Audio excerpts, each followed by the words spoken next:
How's it going, guys? I have another UT214. This is the Cedar Birds, and I know a lot of you have been waiting a long time for these to arrive, but they are now here and they are available for purchase.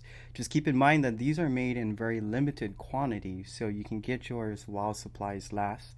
If any of you who are watching are big fans of the famous UT200 Moonbird, this has everything you would like and a little bit more. Let's take a look at what's different about this ukulele.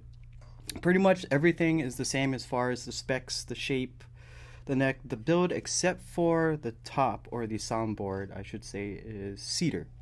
Cedar has always been one of my favorite tone woods because of the type of sound, the type of tone and volume that you get from this.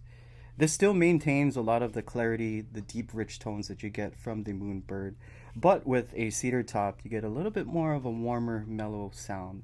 And softer woods are generally known for producing this type of tone and sound from these ukuleles, and it's a nice pairing with, especially with rosewood. Here we have the famous Indian rosewood for the back and sides.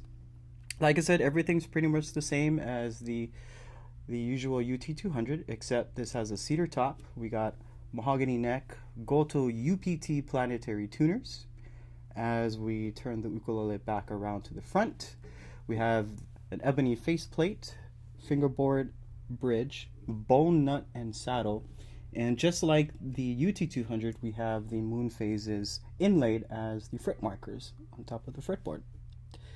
So yeah, it's a great instrument. I like this. This is only going to be exclusively available through the Ukulele Site, or Hawaii Music Supply as we know it. And very happy and excited to get these in, and hopefully we get more of these in. If you guys like this ukulele, please leave a comment and let us know what you think. With that said, let's give it a sound sample.